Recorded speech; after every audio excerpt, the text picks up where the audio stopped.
Violent protests in Charlotte lasted through the night after the shooting of a black man by a black police officer. Tuesday's shooting set off an angry crowd, which grew as time went by. Some threw bottles and rocks at police. Others blocked Interstate 85. Some started a fire at the center of the highway, forcing a backup as far as the eye could see. Other protesters removed boxes from the back of semi-trailers and set them on fire. Police in riot gear formed a line and forced crowds away from the highway. Shortly after, the highway partially opened up, but some protesters remained and continued chanting. Others jumped on top of a police van and stomped on it, breaking the windshield and other windows. 5 people were arrested and at least 12 officers were injured. So what led up to this? Authorities were serving a warrant to a different man when they observed Keith Lamont Scott getting out of his car with a gun, then get back into the vehicle. Police Chief Kerr Putney explains. He stepped out, posing a threat to the officers, and Officer Brentley Vinson subsequently fired his weapon, striking the subject.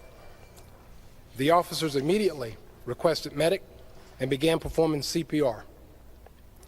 Medic responded and transported the subject to the scene to CMC, where he later was succumbed by his injuries.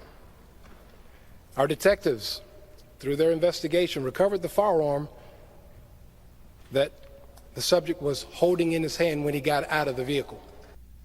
A woman who identified herself as Scott's daughter said her father was unarmed and reading a book in his car when police fatally shot him. In a profanity-laced Facebook Live video, she said Scott was parked and waiting for a school bus to drop off his son when police arrived and shot him because he was black. Chief Putney says a book was never recovered from the scene. Another woman who says she is his sister argues that the authorities got it all wrong. They jumped out their truck. They said, "Hands up. He got a gun. He got a gun. Pow, pow, pow, pow."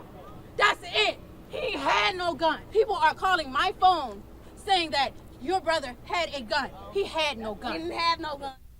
Detectives recovered a gun at the scene. The officer who fired the fatal shot is Brentley Vincent, an African-American who worked for the Charlotte-Mecklenburg Police Force since July 2014. He has been placed on administrative leave pending an investigation, which is standard procedure in an officer-involved shooting.